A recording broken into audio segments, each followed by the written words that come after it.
Hello and welcome to the Evolve with Latoya show. I am your host, Latoya Watson, and I am so glad you are joining me. I will be taking you into my personal world and teaching you how I have evolved from being a teen mom to now being a successful entrepreneur.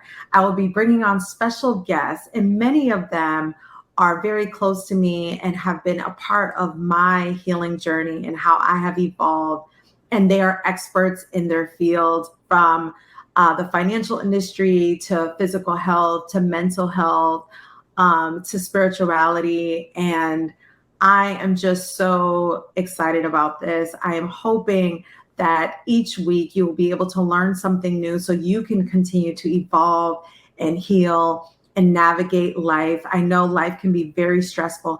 And even though life is stressful, there are ways that you can still find hope and joy and peace.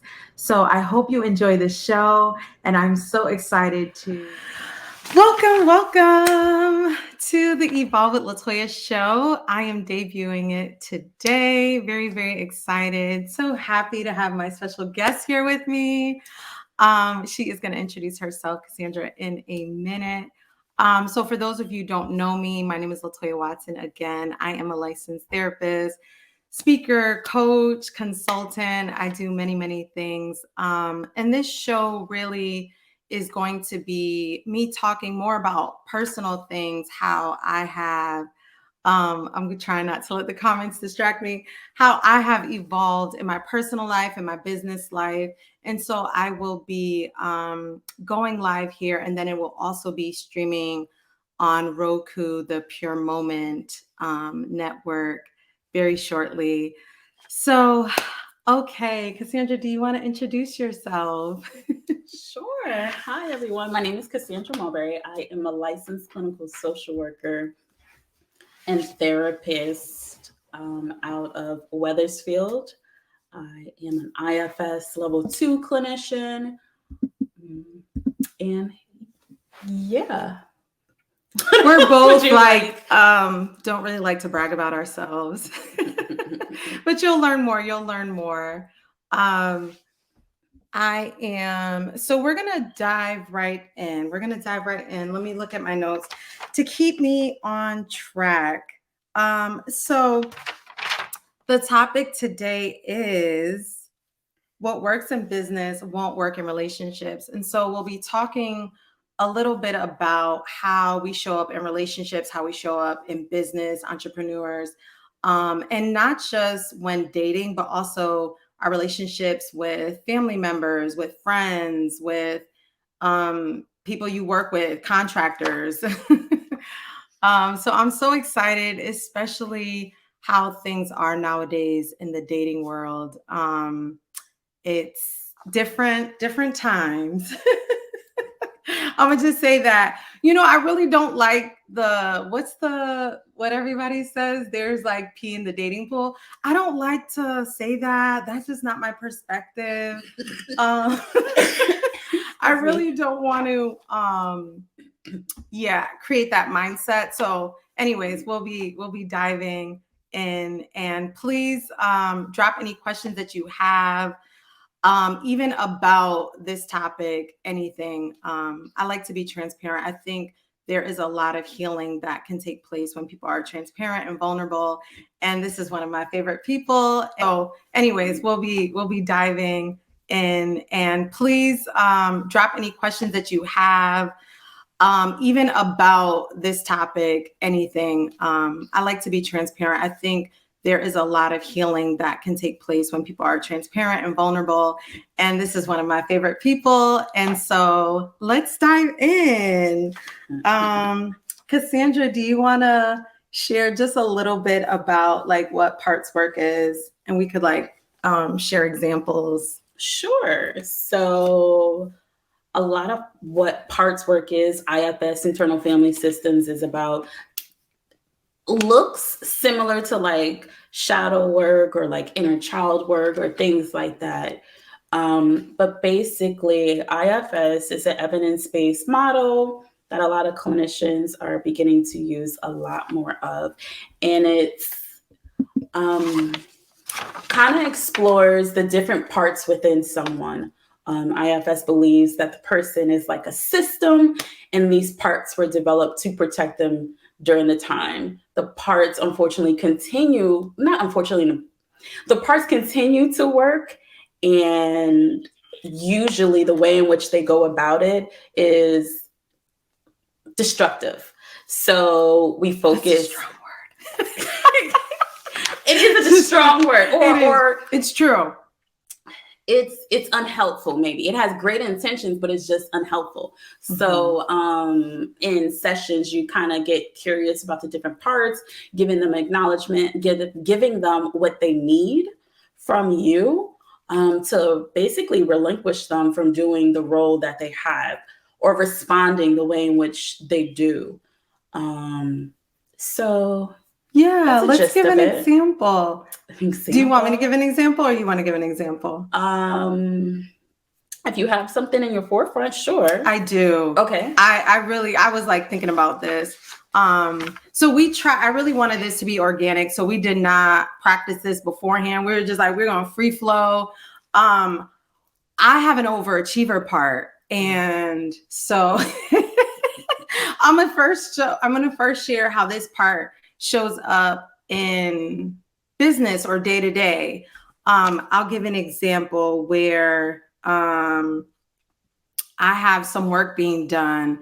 And so when talking with the contractor, I have to be mindful to not become controlling, because I think sometimes this part can come off as controlling, but it really just wants to get things done like quickly. Mm-hmm. Like, it's like, let's go. Mm-hmm. I think you were here when they called, and and so I was kind of, you could see on my facial expression, I was like, okay, there's a part of me is like, okay, hurry it up. Like, let's go.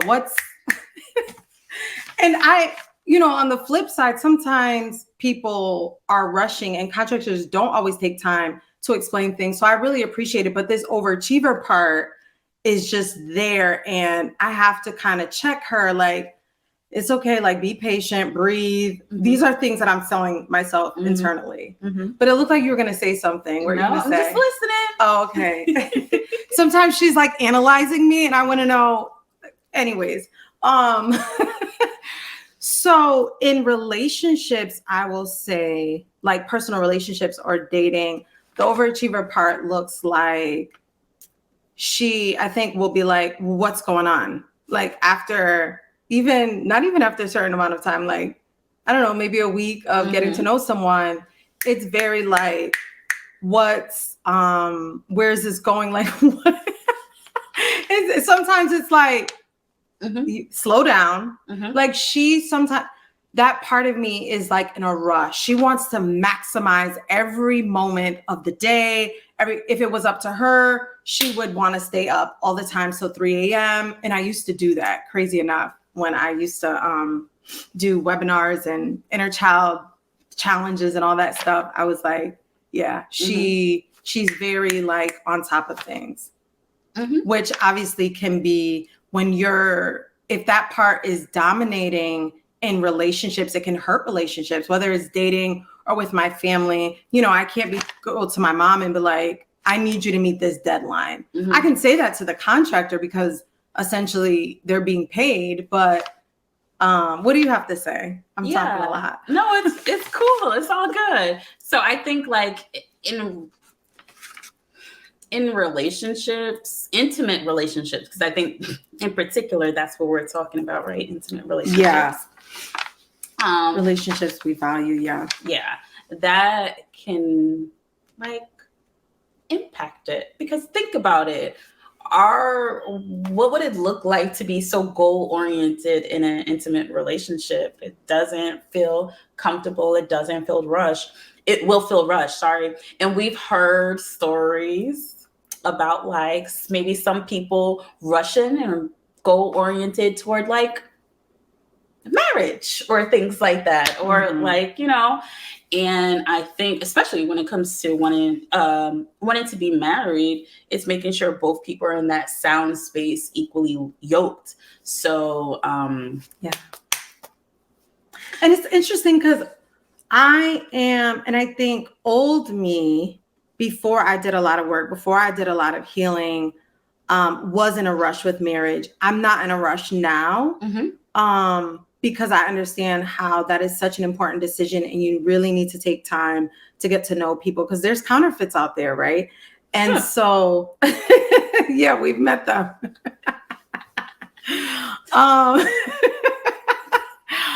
But yeah, I think the rush now is, I want to know maybe more like what are your intentions, or what are your goals for getting to know me. I think that's more of where the rush can be sometimes. But I'm really mindful of that part. And so I kind of nicely check her again, and because it's better when she is in that space with business, running a business, meeting deadlines. Oh, absolutely. But not when getting to know someone and dating. And I think it is tough for people. It's easy. It's a little easier for us because, so Kassandra's been trained level 2. I've only had really one intensive training in it.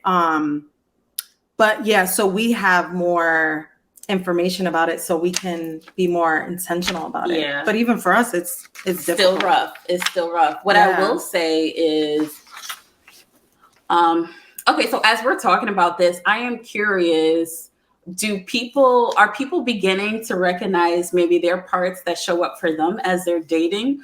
And if you're single or actively dating someone, and I can imagine the married people can definitely say like, yeah, within my marriage, I've noticed different parts. And the parts don't necessarily mean that it's a bad thing, right? Because there may be like a caretaker part that you take on, or whatever, right? There is a part of you. And none of our parts are bad, right? Correct. Yeah. No parts are bad. All parts are welcome, and they have good intentions. Yeah. Simply, like, just think about, maybe you said in the past, a part of me loves you, and a part of me just wants to shake you crazy. Like, those are parts. So yeah. You guys said something I wanted to touch. I don't know, but I just want to say that as I personally am dating, I have recognized that so many parts are now active, because I feel like within an intimate relationship, you have to be vulnerable. So a lot of times, stereotypically women, like, we work on ourselves and we're good. In the moment that we get in a relationship, it will activate all these parts that we've kind of quieted, or we felt like we healed. And I think that's the importance of like doing a little bit of healing, but then getting in a relationship and continuing to do the healing, so to say. And it's addressing those vulnerable parts of ourselves and how it shows up in relationships. Yeah. There's so much there. Yes. I thank you for emphasizing that none of our parts are bad. None of our parts are good. We don't label them good or bad. And I guess I will share a part that comes up. Before you say that, let me give another example. Yeah. So a lot of times anger or aggression will get the label of that's a bad part. But if you think about it, what would be that part's intention? That part's intention is maybe to communicate, to set boundaries, to make sure you're heard. Just the way in which it's going about is not the healthiest. So I have a part that's like that. We call her Bertha. She's like a Karen, but Black, right? She's making sure my needs are met. And I'm pretty like old fashioned. So that's why we call her Bertha. So I think that's not fun lady. Okay, different. No? We have some visual, yeah. I'm very aware of my parts and how they show up to like protect me. And I'm still on my journey of addressing them and like getting their needs met. We all are. It's such a lifelong journey. You're always going to be evolving. I think the part that I was going to bring up is my like princess part or spoiled part. She comes up in when dating, when getting to know someone. She feels, and I think, and ladies, if any of this is resonating with you, please don't leave us hanging. But I think other women I've heard or seen, this could fall under like the entitlement umbrella, right? A lot of us feel some level of entitlement when it comes to getting to know men or dating men. Drop a 1 if you can, if you're a lady and you agree with that. Because I feel like I'm not the only one with that one. I think what shows up is like, if I'm being so transparent right now. I think what comes up is me being told no. And it's like, I don't have a tantrum, but there's a little pushback, like, well, why is that?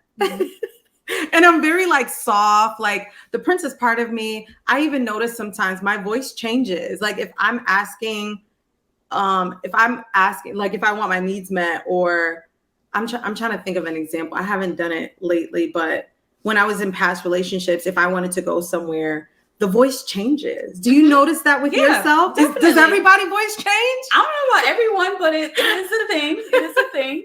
Like my voice is softer. And because I guess I've learned since younger, when you are more soft-spoken or gentle, you tend to get more yes than if you're being aggressive and asking. I mean, compared to that, I would think so. Yeah. Oh, we got someone. Good. I'm not the only person who's kind of a little entitled.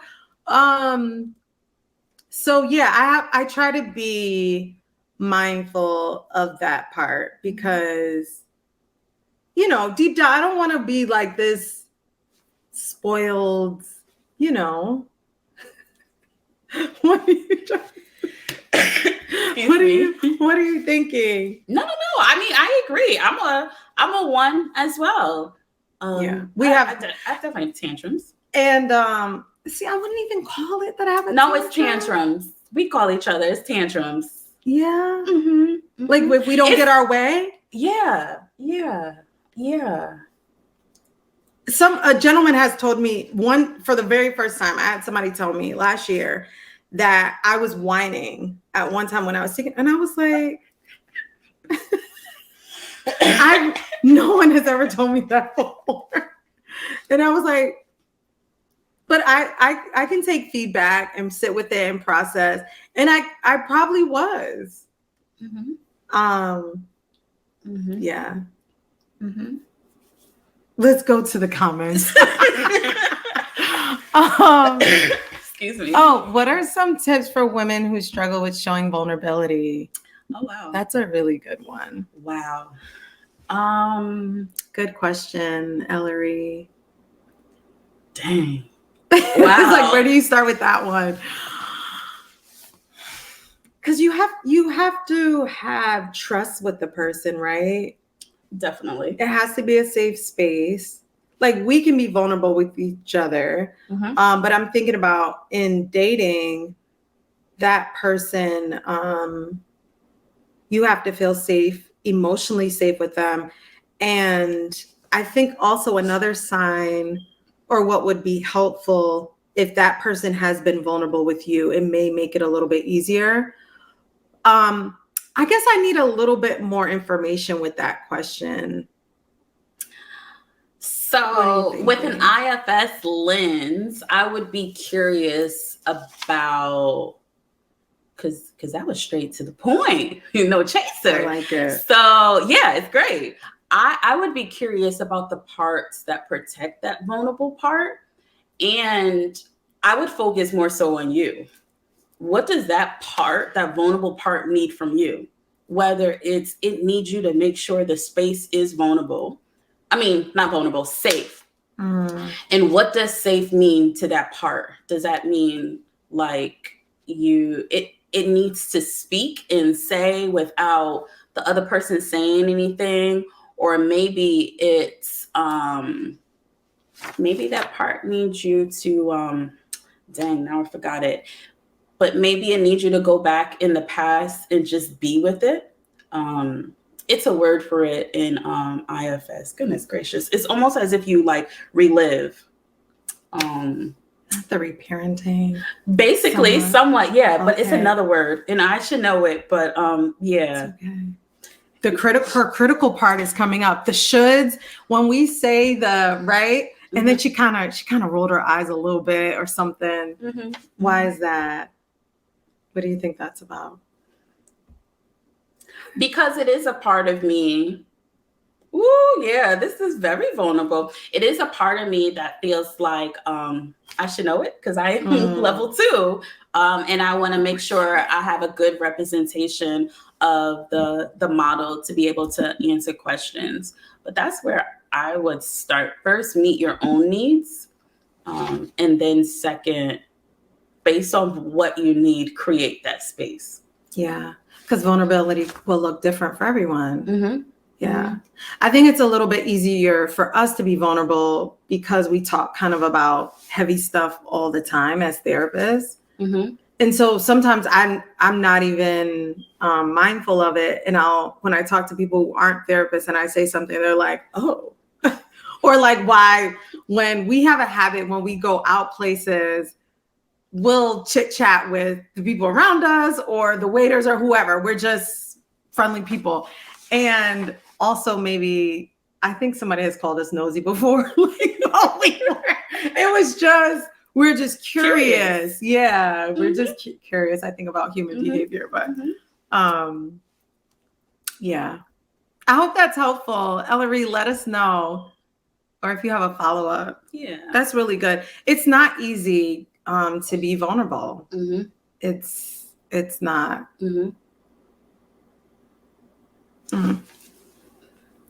Oh, I see folks on Instagram checking in. The other part that I wanted us to talk about is, what do you want to do first?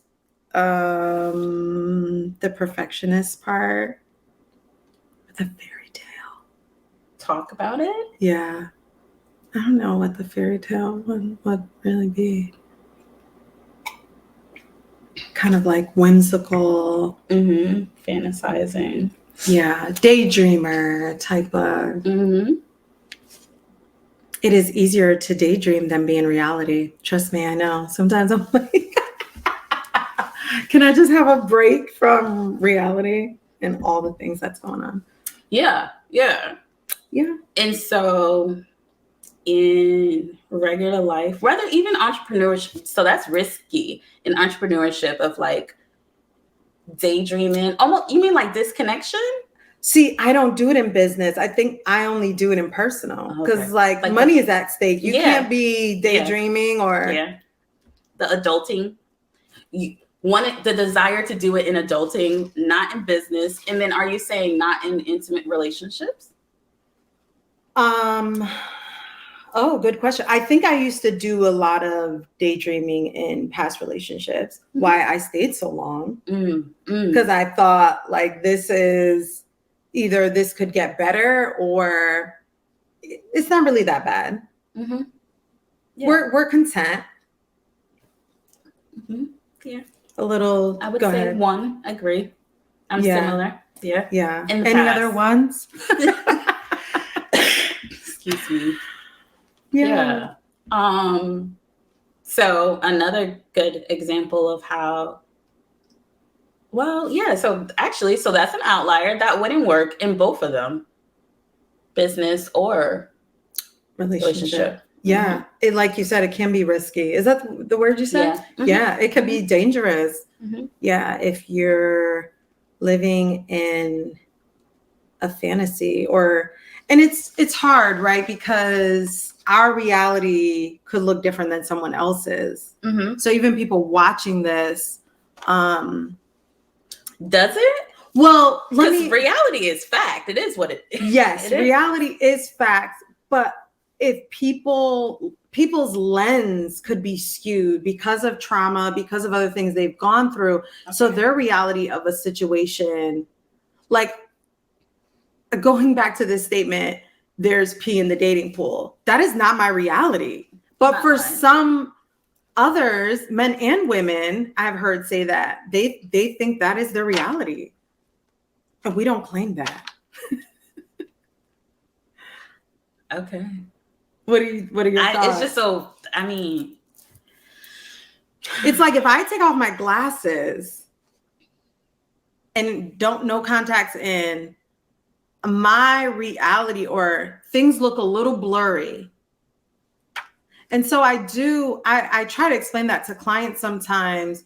If when you're not at a certain place in your healing, you may view the world very differently than I would because of their experiences. What are your thoughts about that? I know IFS has a different way of looking at it. I mean, yeah, you would definitely view it differently. Oh, but you're saying it doesn't skew the reality. What's the reality, though? Because aren't we? Because technically, then we would be living in fantasy. Because maybe... Are we in a fantasy right now? Because maybe the facts are the facts. Not necessarily it's pee in the dating pool, but like the statistics of things. Yeah. And so maybe it's not that great and like we're a little bit skewed. I'm so glad you brought that up because I've seen that when in Facebook groups or in comments on posts that go viral. And even when someone is providing facts, people are fighting it. And they're sharing where they got the facts from. So what is that? They're in denial? Or is that... Okay, maybe I'm in denial, but what I would like to say on the record, like whatever the statistic is out there when it comes to dating,